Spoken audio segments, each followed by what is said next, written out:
Est-ce que le mariage peut être heureux aujourd'hui? C'est une très bonne nouvelle. C'est une très bonne nouvelle. Il y a un proverbe chinois qui dit la chose suivante. Le mariage, c'est comme une forteresse. Quand tu es dehors, tu veux rentrer. Puis quand tu es trop longtemps dans la forteresse, tu veux en sortir. C'est un peu cynique pour parler du mariage. Mais c'est quand même la réalité dans le monde aujourd'hui et c'est une des raisons pour lesquelles les gens ne se marient pas. C'est parce que les gens, inconsciemment, ou ils vont le reconnaître dans un moment d'humilité, ils se reconnaissent trop fragiles et trop faibles pour aimer autant et aussi longtemps. Et le mariage, la relation entre l'homme et la femme, est un des sujets probablement les plus épineux aujourd'hui. Et quand on étudie la Bible, c'est une question aussi qui suscite beaucoup d'émotions et de débats. Heureusement, les apôtres nous ont laissé des trésors à explorer pour mieux comprendre la relation entre l'homme et la femme. Et alors qu'on est en train en ce moment d'étudier l'épître de Pierre, c'est-à-dire la lettre que Pierre a écrite aux frères et aux sœurs au 1er siècle, au chapitre 3, Pierre parle du mariage, de la relation entre l'homme et la femme. Et c'est important de se rappeler que Pierre lui-même était un homme marié. Okay? Pierre était marié et il parle du mariage à partir aussi de son expérience et de sa compréhension au travers de l'Esprit Saint de ce que Dieu attend de la relation entre l'homme et la femme. Et ce matin, on a le privilège d'avoir un couple marié depuis près de 9 ans, mesdames, messieurs. 9 années de mariage. Et ils sont vraiment beaux. C'est un couple qui est inspirant. Pour ceux qui ne connaissent pas Jason et Joanne, ils sont tous les deux enseignants, un homme et une femme passionnés. Et lorsque j'ai demandé à Jason, qu'est-ce que tu aimerais enseigner dans le cadre, entre autres, du comité sur l'enseignement et l'évangélisation, Jason m'a dit 1 Pierre 3, bro, je veux enseigner 1 Pierre 3. Alors, sans plus tarder, je vous donne au bon soin de Jason Booth et de sa bien-aimée Joanne. Accueillons-les chaleureusement.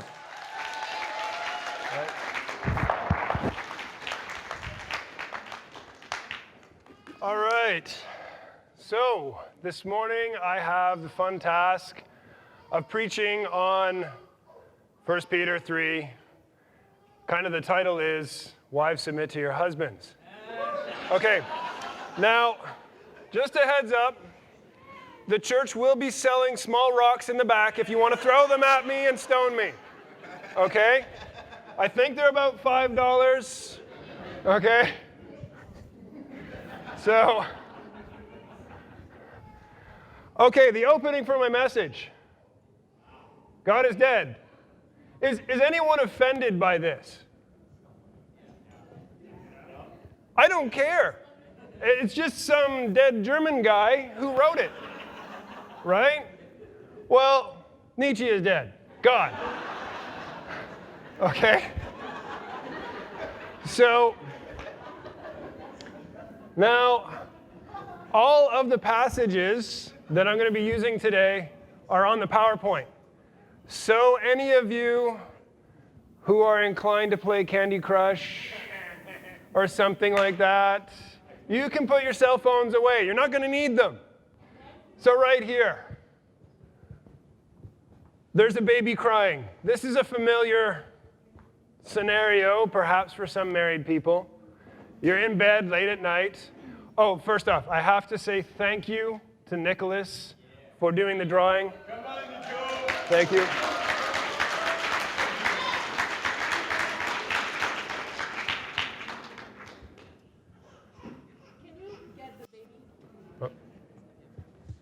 Can you get the baby? Oh, I'm tired. Can you?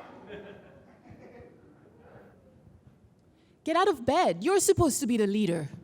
You're supposed to be submissive. Get the baby. You are supposed to lead. You're supposed to be submissive. Please lead. Okay, now if this is your idea, this is actually a conversation we've had. Okay, but if this is the depth of your understanding on submission and leading, that's why you're here. And that's why I'm teaching on it, because if you don't know what it means, you'll be unable to do it, okay? So we want to define biblical leadership and biblical submission, all right? Now, first off, here's the verse. Wives. Babe. Wives, in the same way, submit yourself to your own husband. Okay, now that's the opening line. Now, one thing I want to do is I want to make sure that I treat this subject with the proper sensitivity, okay? Because there are a lot of different situations, there are a lot of misunderstandings on this. Historically, perhaps this phrase hasn't exactly been used to women's benefit. Particularly, I can think of numerous examples that I've been told just in the history of this province. So I want to be sensitive to the fact that some people are going to be struggling with this.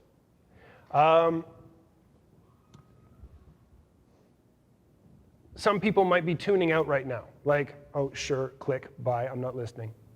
Okay, I'll just give you a little bit of my own history. This is kind of part of the reason why I was interested in studying this. For instance, my parents got divorced when I was very, very young.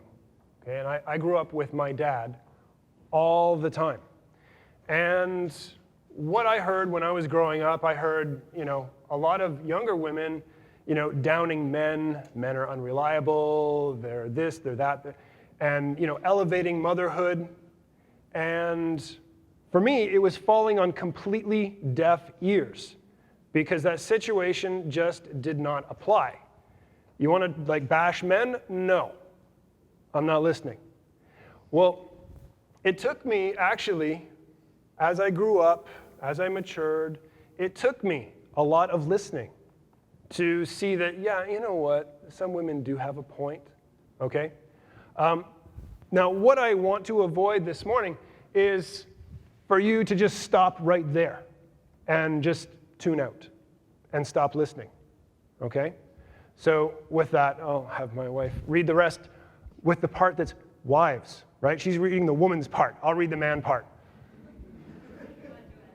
Okay, so wives, in the same way, submit yourselves to your own husbands, so that if any of them do not believe the word, they may be won over without words by the behavior of their wives, when they see the purity and reverence of your lives. Your beauty should not come from outward adornment, such as elaborated hairstyles and the wearing of gold jewelry and fine clothes. Rather, it should be that of your inner self, the unfading beauty of a gentle and quiet spirit, which is of great worth in God's sight. For this is the way the holy women in the past, who put their hope in God, used to adorn themselves. They submitted themselves to their own husbands, like Sarah, who obeyed Abraham and called him her Lord. You are her daughters, if you do what is right and do not give way to fear. Now my turn. Husbands, in the same way, be considerate as you live with your wives, and treat them with respect as the weaker partner and as heirs with you in the gracious gift of life, so that nothing will hinder your prayers. Now, in preparation for this, I looked at quite a few things on feminism. I looked at Jewish thought on the roles of men and women and that sort of stuff. When I was looking at stuff on feminism, I saw a lot of material out there. Some of it was actually enlightening, but most of it kind of got grouped into one of two categories. Women saying all men are rapists, and then men saying all women are stupid. This is not God's plan. I'm a father. I have 2 sons, and I'm pretty sure that my wife is not looking at them thinking, little rapists, okay? And fathers, I'm sure you have daughters, and you're not looking at your daughter going, you suck, you're dumb. No, that is not God's plan. So there's a couple things. My intention this morning is to go through this passage and to try to rip it apart. See what it actually says. Not what we want it to say, I want to be as empty of self as is possible. Okay? I want the Bible to say what it is going to say. All right? So what we're going to do is we're going to kind of zero in on some of the terms here that are in blue. All right? So first off, just going to ask a question. Does everyone here in the room that calls himself a Christian think it's a good idea to be like Jesus? Yes. Okay, I kind of knew the answer. All right? So I just wanted to provide a couple passages for that. Now, context is critical. In that first bit where it says, wives, in the same way. Well, what's it talking about? It doesn't just say, wives, submit to your husbands. No. There's context. And the context here is just before. It's in 1 Peter chapter 2, 23, 25. And what it says here is, when they hurled insults at him, he did not retaliate. When he suffered, he made no threats. Instead, he entrusted himself to him who judges justly. Now, to submit can kind of be compared also with trust. Okay? So here, Jesus trusted. If you love a man, you trust him. He, verse 24, he himself bore our sins in his body on the cross, so that we might die to sins and live in righteousness. For by his wounds you've been healed. For you were like sheep going astray, but now you have returned to the shepherd and overseer of your souls. And also another point that I want to point out here is, once again, context is critical. I remember reading that passage when I was 13. Wives, submit to your husbands. And I was like, yeah, that's right. That's wrong, okay? That's not the attitude, because right here in Ephesians 5:21, 24, I'm not going to read the whole thing here, but it says, submit to one another out of reverence for Christ. And that is addressed to both men and women. So don't think women have the monopoly on submitting, okay? This is not true. One of the things I want to avoid is young men, you having the same response I did. That's why it's the older men in the church that teach you, right? Don't let young men lead the church and tell people how their marriage is supposed to operate, okay? You need a little experience to work that one out. Well, once again here, in the same way, we covered that. In the same way as what? Same way as Jesus, okay? And here, also, you'd note, it's your own husband that you have to have this kind of submission to. I'm not going to come up to Sandra. You're an easy target. You're in the front. Okay? And say, I don't know, do my dishes or like whatever. Okay? You're not my wife. So, all right? Now, another thing I want to point out here is how basically it says here, behavior, purity, and reverence. Well, you can, when you read this passage, you can have a couple of different responses. You can accept it, and many cultures around the world nowadays, that's fine. Your wives submit to your husbands, okay. Or you can ignore it. And yeah, basically, whatever, right? And, well, how many women have done that? Okay, Sandra. Hi.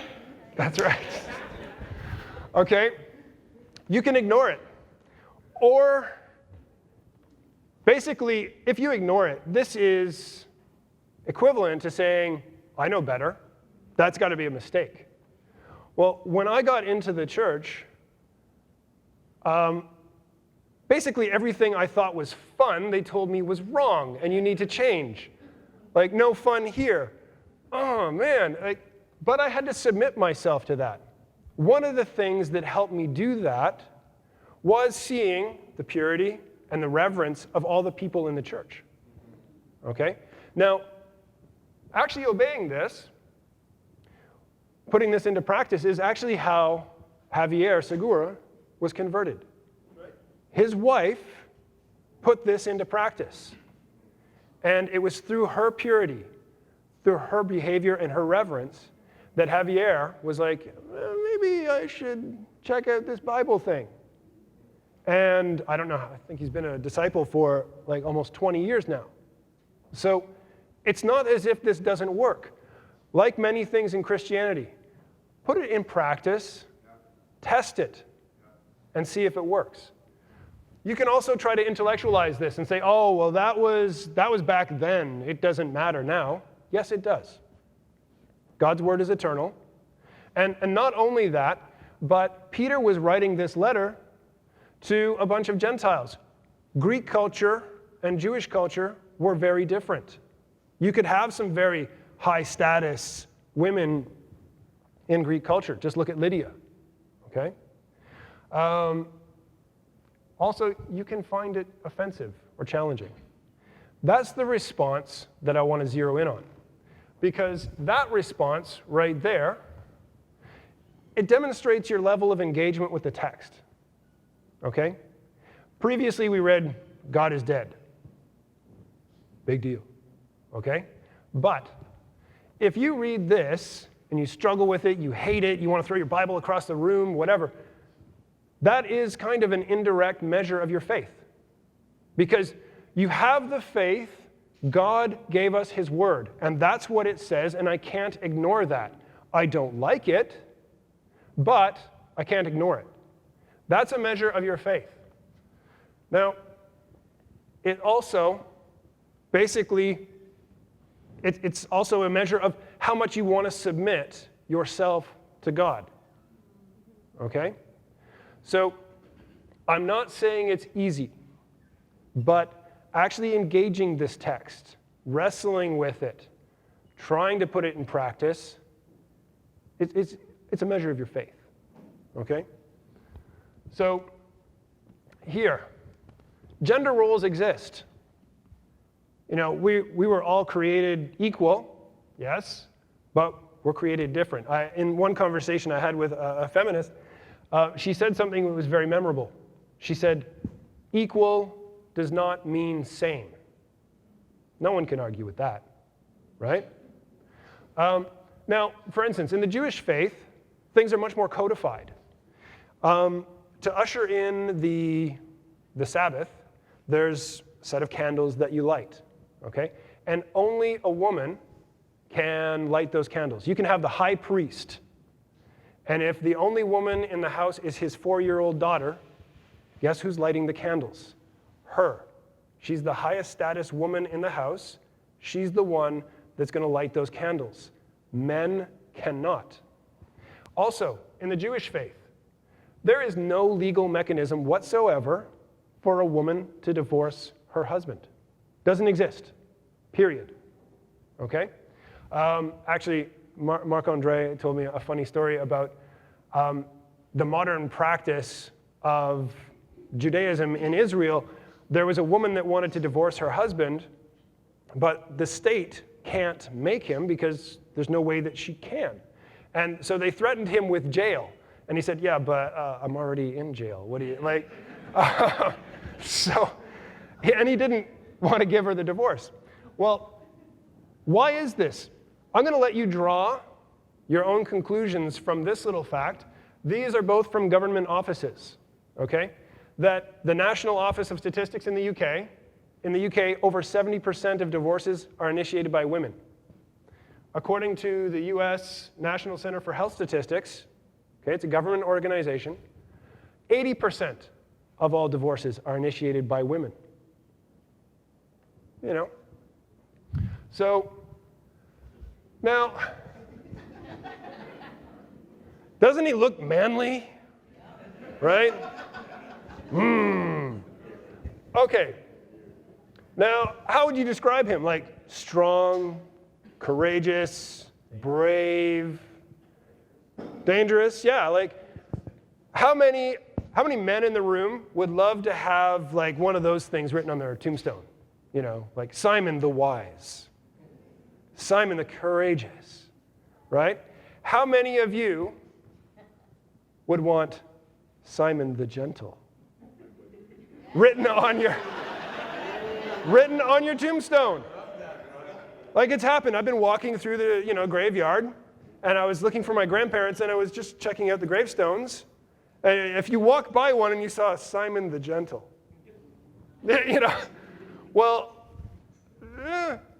gentle today has a bad rap. Okay, it's grotesquely misunderstood, and basically what it means today, it's an insult. It's you're weak. You have an inability to act, right? Well, there's my sons. Yeah. Now, is being gentle a bad thing? I don't think so, because I wrestle with my sons, put them in a headlock, all that fun stuff, but I'm gentle with them. I could beat them, like, no problem, every time. Give me a whole room full of 7-year-olds. Not a problem. I'm going to win. No, what kind of freak would do that with their son? I'm gentle with them. Now, why is that any different, wives, with your husband? Or husbands with your wife? Okay? Because Jesus, right here, in Matthew 11:29, what he says is, take my yoke upon you and learn from me. What does that mean? Do what he says. For I am gentle and humble in heart, and you will find rest for your souls. There's also a number of other portions right here in the New Testament where it mentions Jesus being gentle. One example is, for instance, Matthew 26:53. He's on the cross, and he says, I could call down 12 legions of angels. Well, how big is a legion? Pretty big, at least, minimum 6,000 Roman soldiers. Okay?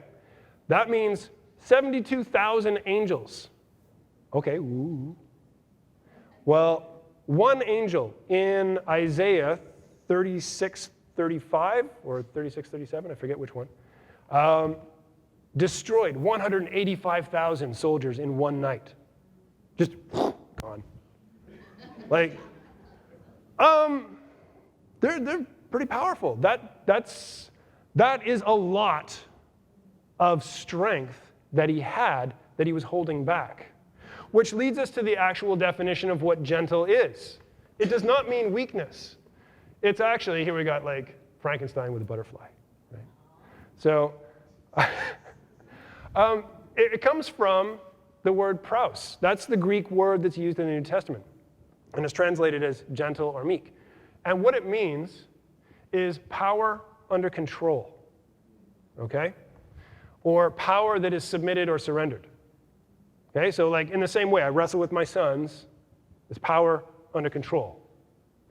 It requires great inner strength to be praus, to know something or to basically hold your tongue in certain situations and not say something that's critical or biting when someone's down, but to build them up. There's an old expression I heard, Jesus lifts up, Satan tears down. Okay? If we are gentle with one another, we're building each other up. Okay? And it refers to a condition of the mind or the heart. It's not so much wrapped up in action. Also, when we read gentle and quiet spirit, that sort of stuff, here, Greek word, heisukios, is translated as quiet. And what it means is a tranquility arising from within, having a state of inner peace. Okay, so when the Bible's talking about having a gentle and quiet spirit, it's basically talking about having great strength, but only using it for good. Okay? And being at peace with that. Now, 1 Peter, here we go. Your beauty should not come from outward adornment, such as elaborate hairstyles, wearing gold jewelry, or fine clothes. Rather, it should come from your inner self, unfading beauty of a gentle and quiet spirit. which is of great worth in God's sight. Well, I don't know if you guys can see this very well. Like, objectively, she's attractive. But scratch the surface, right? What's underneath? Gentlemen, choose your wife with your ear, not with your eye. Okay? Now, this one up here, she kind of looks fairly plain Jane, right? Well, Photoshop. Okay? Now, there is a lot of societal pressure, not only on women, but men as well, to look beautiful, to be that girl in the magazine, okay? To be outwardly beautiful. And you know what? I tell my wife she's beautiful every day. She's blushing. All right. But if I really want to make my wife feel beautiful, what I'm going to do is I'm going to follow this passage, and I am going to compliment her on her character and tell her that I appreciate her serving heart, how giving she is. I'm going to say these things. That's really going to hit the button right there. And she's going to be like, oh, gosh, right? Okay. Now, also, if something is of great worth, zeroing in on this part right here, if something is of great worth in God's sight, maybe we should pay attention, right? So, pay attention, okay? Now, Greek beauty versus Jewish beauty. Over here, we've got Brad Pitt in Troy. Archetype Greek beauty, right? Well, the Greeks were a funny bunch. If you ever look at the entire pantheon of Greek gods, all the men are like 10 meters tall, built like Arnold Schwarzenegger, right? Big beard, okay? All the women are gorgeous, except for Medusa, okay? But the Greeks found beauty to be holy. But this was never a Jewish idea, okay? The Jews, in contrast, in sharp contrast, found holiness to be beautiful, okay? The Jews found holiness to be beautiful. Now, it's not that they were blind, okay? The Jews had, like, for instance, in the Bible, it mentions that Joseph, it also mentions Moses, David, Esther. It mentions that they were very attractive. Also, it describes it as a blessing, being attractive. In Job 42:15, when basically Job had, more daughters, it says, and they were the most beautiful in all the land. So Job was blessed. Being attractive physically is a blessing. Okay. Well, the thing is, I don't think you know what Job's daughters looked like. They probably looked very different from what you might imagine. So, right here, Lillian Russell, born in 1860. Okay? Standards of beauty kind of change over time and from culture to culture. In some areas of the world, like women having a lot of facial hair is considered very attractive. Other areas of the world, different body forms are attractive, different skin tone. Maybe, like in some tribes, they have serrated teeth and stuff, tattoos, whatever. What's considered attractive varies from culture to culture, and it also varies in time. Lillian here, at the height of her popularity, was over 40 years old. Currently, Western culture, in its deification, its holiness, beauty is holy, says, oh, no, you have to look like you're 15, right? Well, she was in her mid-40s. She was a 200-pound actress and singer, and she was a sex symbol, in the 1890s and early part of the turn of the other century. At this point, I wanted my wife to talk about her beauty. Yes. Go for it. No, not my beauty. I mean, as my husband already said, she was considered to be extremely beautiful in the late 1800s. And fashions change and body shapes, change all the time. I remember growing up in Haiti, for instance, as a child, I was really, really skinny-legged, running around. And it was really tough because that was not considered to be beautiful, right? You had to be shapely. And that really caused a lot of insecurities. Growing up, I remember wearing very big clothes, trying to put pads in places so that I would look like everybody else. And then, 20 years after that, went to France, and then the standard of beauty there, it's completely different. You have to look really, really small. So again, if we're going to base on, our understanding of what is beautiful based on the country where we live, or why not? It doesn't make any sense. We're not going anywhere with that. Worldly beauty, its definitions, it changes like fashion, emotions, and the weather. All the time, okay? But we need to know how to think about this. And God informs us on how to think. Character. Character is the fire that will keep a marriage burning for a long time. Beauty fades. Yeah, maybe some of us, we're going to age well, but eventually we're all going to look like the Pope. Okay?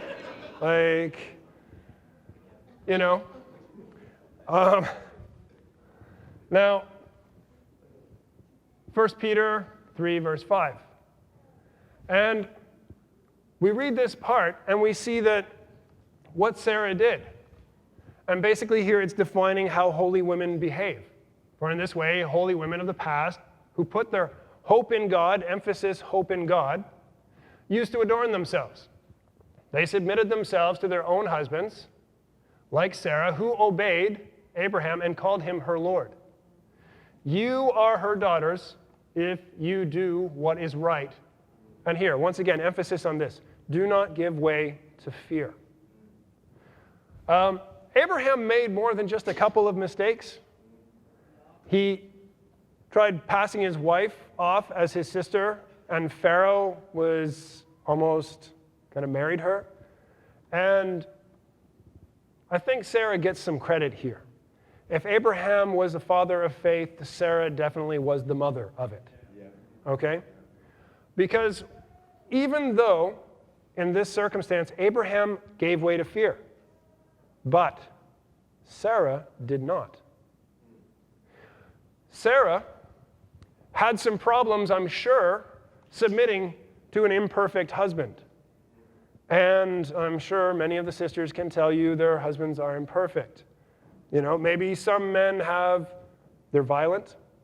Maybe they get angry. They're impatient. Maybe they're fiscally irresponsible, lack judgment, right? The whole sinful nature that we all have. And women are called to submit to that. It's hard. It's very hard. But what did Sarah do? Sarah put her hope in God, not her husband. Easier said than done, but that's what she did. And we do see in the story that God did work things out. Now, the only thing that I've ever seen in all of Scriptures that has impressed Jesus is faith. Never seen righteousness impress him in the slightest. Just look at his interaction with the Pharisees. With basically the faith of the centurion. I'm pretty certain in this circumstance, God was very impressed with Sarah. Okay? Obey and Lord, these are some pretty strong words. right? And also, in Genesis 3:16, to the woman he said, I will make, this is the curse of Eve, I will make your pains in childbearing very severe, my wife can tell you. With painful labor, you will give birth to children. Your desire will be for your husband, and he will rule over you. I was looking for some subtlety in the Hebrew. Didn't find it. That's what it means. I want to emphasize that the Bible does say we are all equal before God. Galatians 3:28, there's neither Jew nor Greek nor man nor woman, right? And there are different roles in marriage. My wife was going to say something. That particular part, right? Your desire will be for your husband and he will rule over you. I must say that as a single woman, when I was reading my Bible from beginning till end, this part I would just skip it because I'm like, well, I'm not married. Does not talk to me. Then I got married, and I would skip over that part because it was really hard. Especially when you see your husband is not perfect, and it was difficult. But after 9 years of being married, I think that God finally has, bit by bit, not finally, but bit by bit, has opened my mind and opened my heart to understand this passage. It really helps, though, to be able to be married to somebody who sacrificed himself for me. It really makes it easier to accept that passage. My husband, for example, will, like when the Bible says Jesus sacrificed himself for the church, the same way that husbands should sacrifice themselves for their wives. And, to be married to somebody who does that, and then you've seen it over and over again, like this particular cartoon we saw at the beginning where baby's crying and wife is saying to her husband, please lead, and he's saying, be submissive. If that situation happens, right? But if I'd say to my husband, please, could you get up and get the baby? He would actually get up and go and get the baby, And that really helps me personally to see that, wow, God, I see your plan, On first hand, yes, my husband rules over me, and I need to be submissive to what he wants. But also, my husband's, put my needs before his own, like many, many times. And it's really both. And this is what God vision. That is God's vision for us for marriage, together this way, being submissive. My husband putting my needs before his.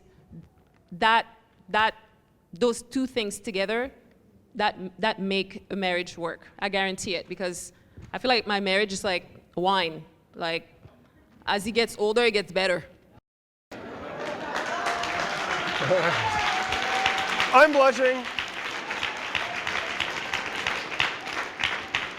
Okay, now, don't think that if she asks me to get out of bed in the morning, I'm not going to grumble about it, though. Now, one of the things here, I want to point out, how are men to lead? We're talking about women submitting. Okay, great. Well, Christ, who sacrificed himself for his bride, the church. Okay, in Ephesians 5:21 here, it says, Christ, basically the church is the bride of Christ. Okay, well, that means Christ is over me, and I'm over my wife. Okay, fine. But I'm to lead my wife like Christ led the church. Well, that means I'm to be sacrificial. Christ died for the church. Okay, that's a little too abstract.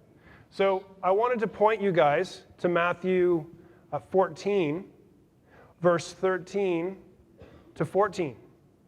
And I think here you see a very tangible example of how Jesus actually did this.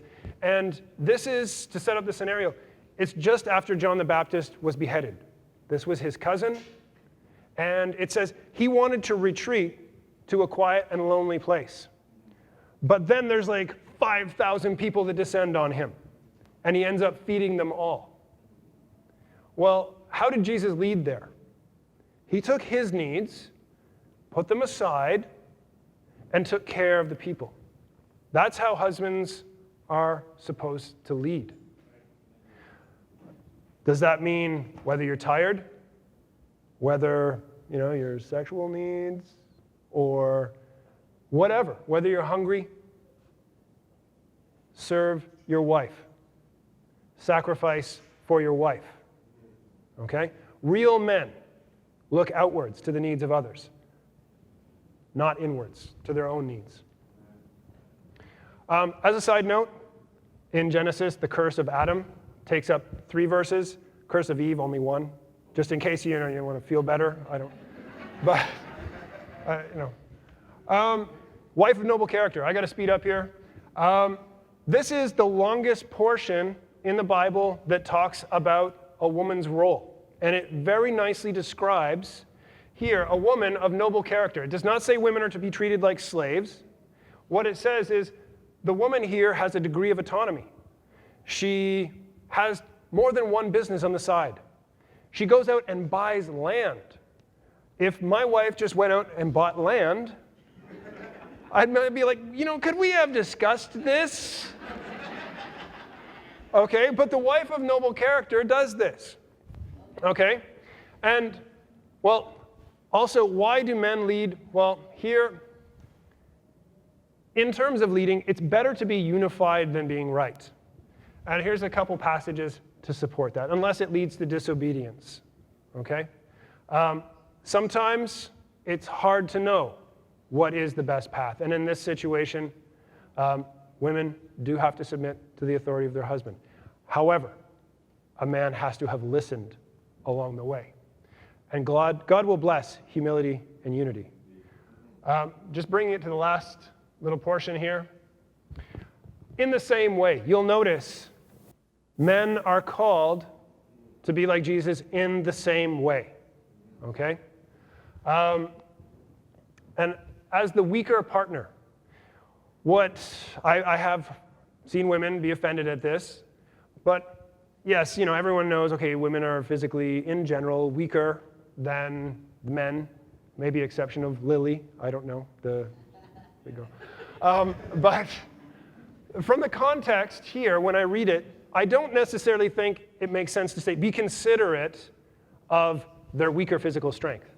I think more what it means is women's emotions can be hurt more easily.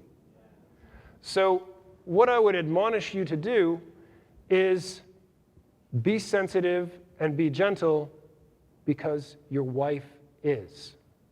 Okay? Then, here, last thing, hinder your prayers. This term actually means to cut off or to cut out. The last portion here, when it's talking about basically the conclusion of this little section, do all this so that your prayers will not be hindered.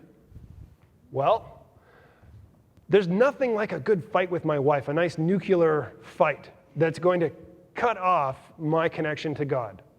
Okay? Now, the passage is silent on how this is basically cuts you off from God.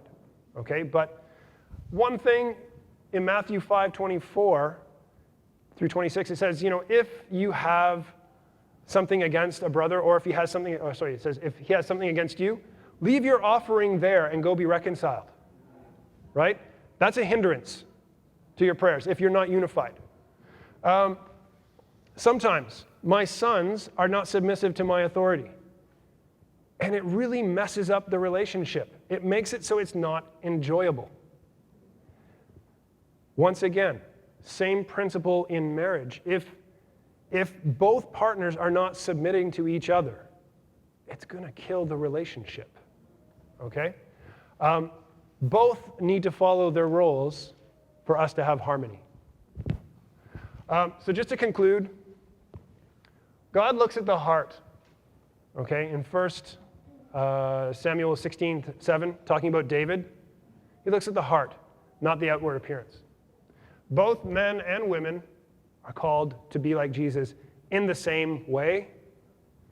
Equal does not mean same. Gender roles do exist.